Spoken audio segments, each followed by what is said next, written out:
Hola, soy la licenciada Jorgelina Carrizo y voy a presentar en este Congreso de la Unión Matemática Argentina, en lo que respecta a la sección de estadística y sus aplicaciones, una aplicación de modelos de regresión lineal simbólica para variables de intervalo. Voy a comenzar hablando del análisis de datos simbólicos, datos simbólicos porque son datos de naturaleza diferente a los datos clásicos, en el sentido de que vamos a trabajar con clases de individuos en lugar de individuos. Esta metodología de trabajo presenta, por ejemplo, dos ventajas. Una, en el contexto del Big Data, que reduce el volumen de datos al trabajar con menos unidades. Y además, otra ventaja es que, por ejemplo, a veces el investigador o el usuario puede estar interesado en trabajar en la clase en sí, en lugar de el individuo. Por ejemplo, puede estar interesado en trabajar con regiones en lugar de habitantes, puede estar interesado en trabajar con equipos de fútbol en lugar de los jugadores en sí.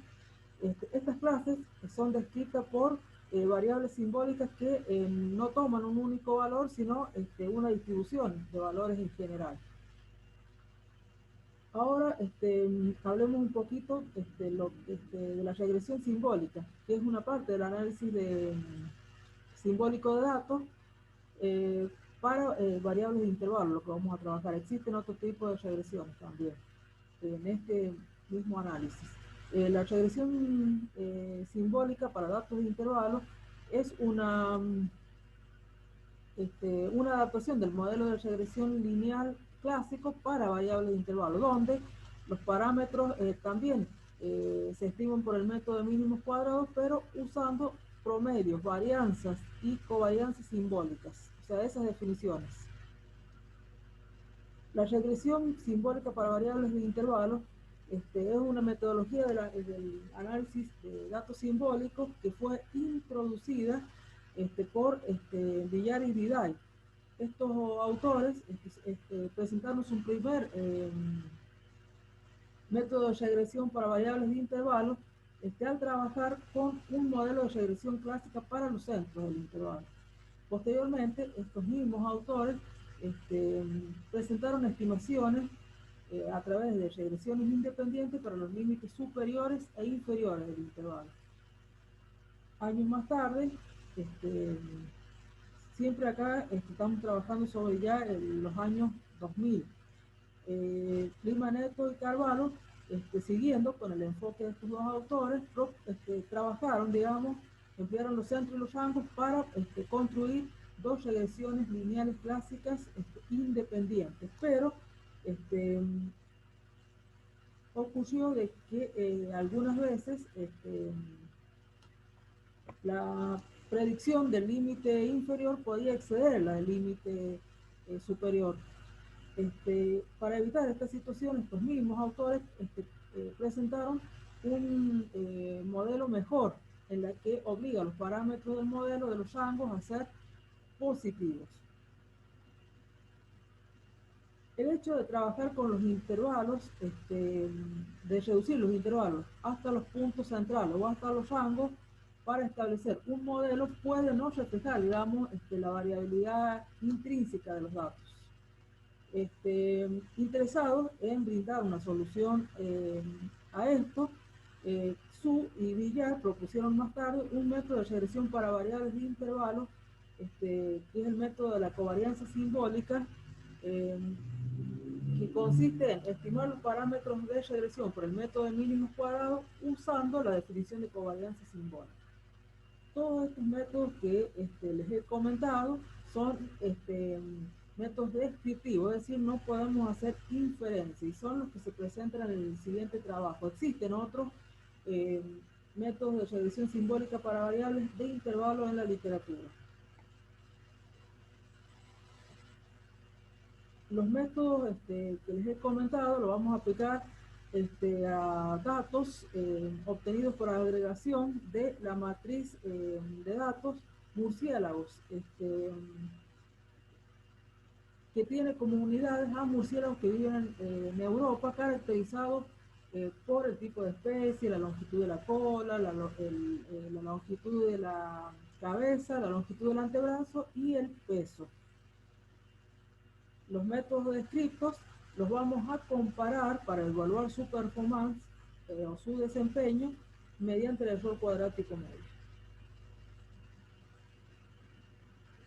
¿Cómo vamos a trabajar con variables simbólicas? Una variable simbólica es una función que asigna a cada punto del espacio muestral un valor simbólico, que puede ser o bien un intervalo, una distribución de valores, entre otros. Nosotros vamos a trabajar con las variables simbólicas de intervalo, que son aquellas que a cada unidad experimental le hace corresponder un intervalo de valores, que puede venir, ese intervalo puede venir dado o por el límite inferior y el límite superior, es decir, la cota del intervalo, o bien por los centros del intervalo y radios del intervalo. O sea, podemos armar de dos formas el intervalo. Y en cualquiera de estas dos formas de los intervalos, se asume que los valores que están distribuidos en ese intervalo se distribuyen en forma uniforme. El radio, que es la mitad del rango, siempre es positivo.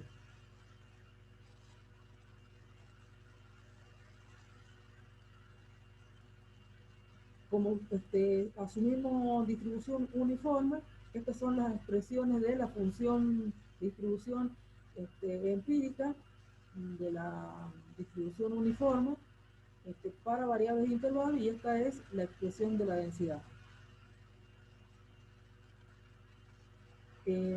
Acá mencionamos algunos estadísticos descriptivos univariados, la media simbólica, que es el promedio de los puntos medios, ¿sí? Y a diferencia del análisis de datos clásicos, acá se han definido tres, digamos, hay tres definiciones de varianza simbólica. La segunda se usa en el método de la covarianza simbólica, y esta definición la vamos a usar en los restantes métodos. ¿Cómo vamos a hacer uso de la covarianza? Ya sea en el método o para estimar los coeficientes, vamos a trabajar con dos variables de intervalo, porque acá, como estamos trabajando también con un modelo de regresión simbólica para variables de intervalo, quiere decir que tanto las variables respuestas como las explicativas van a ser variables de intervalo. Y se asume que dentro de cada una de ellas los valores están distribuidos en forma uniforme. Por eso, como en el caso univariado, estas son las expresiones que representan tanto la función de densidad como la función de distribución de las variables distribuidas en forma uniforme. Acá está la covarianza simbólica, que vamos a aplicar en todos los métodos, menos en el de la covarianza. Y esta definición de covarianza, que responde a la función de covarianza empírica, es la que vamos a emplear para calcular los coeficientes que estiman los parámetros de regresión en el método de la covarianza simbólica. Y acá está el coeficiente de correlación, que se calcula como es habitual, como cociente entre la covarianza sobre el producto de los desvíos, pero siempre teniendo en cuenta cada una de las definiciones de covarianza simbólica. A continuación vamos a contar un poquito en qué consisten los métodos que vamos a presentar en el siguiente trabajo. Está el método del centro, que consiste en realizar una regresión lineal clásica a los centros del intervalo. Este método es el más simple, porque tiene en cuenta solamente la posición del intervalo, no tiene en cuenta la variabilidad del intervalo. Después tenemos el método del mínimo y máximo, que acá se realizan dos regresiones lineales clásicas a los límites inferiores y a los límites superiores del intervalo. La limitación que tiene este método es que puede ocurrir que los coeficientes que estiman el límite superior sean menores que los que estiman el límite inferior. Esto se identifica cuando aparecen coeficientes negativos, digamos, en el modelo. Después, en estos dos métodos, acá trabajamos con una base de datos donde las variables de intervalo los intervalos están construidos por el mínimo y el máximo, ¿sí? O sea, por las cotas del intervalo. Y en estos dos métodos vamos a trabajar con los intervalos construidos por el centro y el radio. El método del centro y el rango consiste también en aplicar un modelo, dos regresiones lineales clásicas en forma independiente, una a los centros y otra a los radios. La limitación que presenta este método es que los coeficientes que estiman el radio pueden ser negativos, lo cual es un absurdo porque siempre el radio tiene que ser positivo. Una mejora de este método es el método del centro y rango restringido, donde también se presentan dos modelos de regresión lineal clásica, uno para los centros, que se realiza de la misma forma que en el método anterior, y otra para los radios, donde se estiman los radios por el algoritmo de Lawson-Hanson, obteniendo de esta manera que los coeficientes que estiman los radios sean positivos. Ahora vamos a trabajar con el método de la covarianza simbólica, o sea, veamos en qué consiste este método de la covarianza simbólica. A diferencia de los anteriores, trabaja con todos los datos de valor intervalo, o sea, no trabaja ni con el mínimo, ni con el máximo, ni con los centros, ni con los radios. Trabaja con los datos completos. Este es un modelo de regresión para variables lineal centralizadas, o sea, un modelo con variables centradas. Los coeficientes de del modelo de regresión, que también se estiman por el método de mínimos cuadrados, utilizan la matriz de covarianza simbólica. Como en el cálculo de la definición, digamos, de covarianza muestral simbólica, realizada tanto a los límites inferiores y superiores entre todas las variables, al hacer este procedimiento, este método refleja la variabilidad del intervalo, como así también la relación de dependencia entre todas las variables de una manera integral.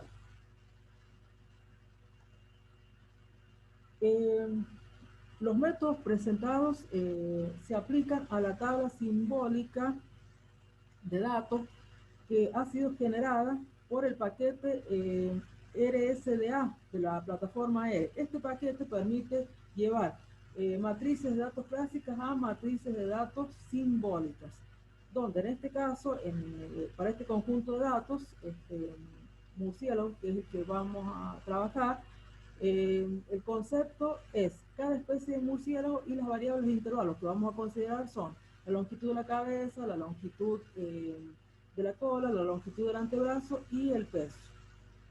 Para evaluar, digamos, la performance de los modelos, vamos a ver el rendimiento, o sea, para, evaluar el rendimiento de los modelos, esta evaluación del desempeño de los métodos de regresión se basa en el error cuadrático medio de los límites inferior y superior, que mide la diferencia entre el valor, entre los valores predichos con los valores observados.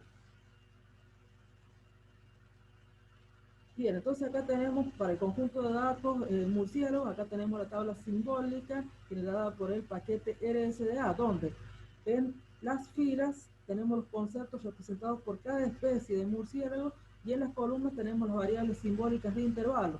La variable repuesta ahí, que es el peso, que queremos ver que es explicada por la variable longitud de la cabeza, la variable longitud de la cola y la variable longitud del antebrazo, ¿sí? Como es usual en un análisis de regresión para ver si el ajuste lineal es el adecuado para este conjunto de datos, vamos a hacer también con este paquete, el RSDA, el dispersograma que vemos a continuación.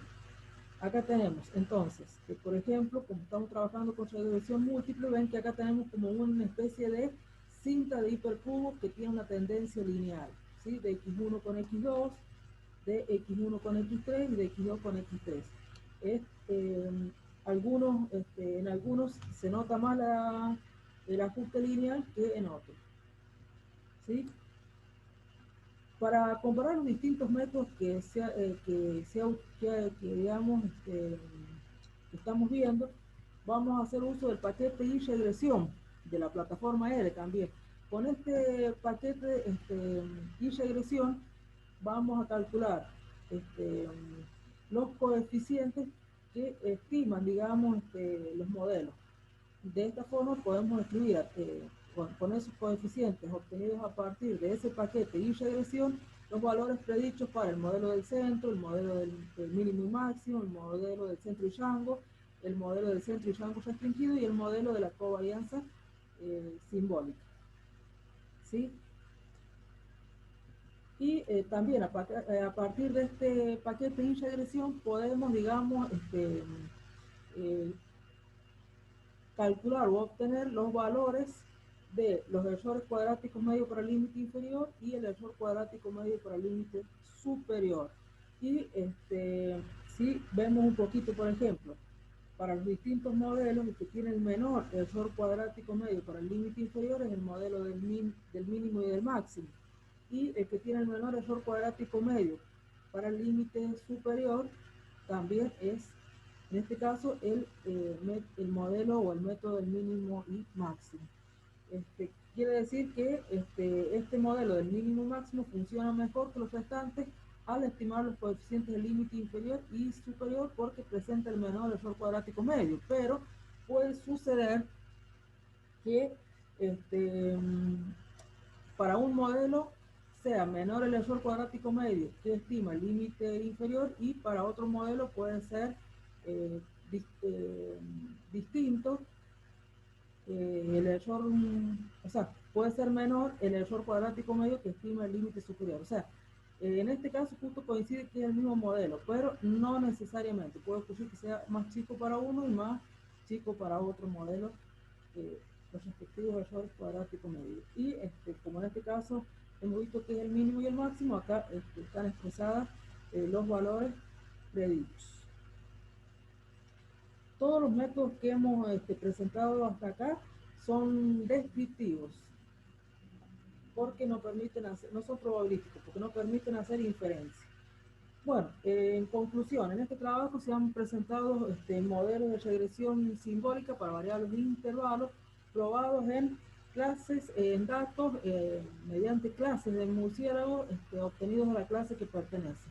Y lo que queríamos mostrar era la ventaja de trabajar con regresión simbólica en el contexto de trabajar con clases de individuos en lugar de entes individuales, como así también obtener intervalos de valores para las variables explicativas o respuestas.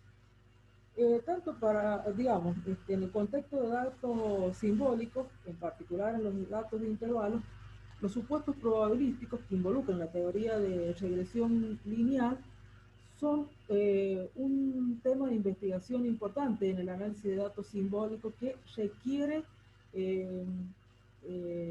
más estudio, más investigación, como así también, digamos, profundizar o estudiar otros métodos de regresión, sobre todo probabilísticos. Esto motiva que a futuro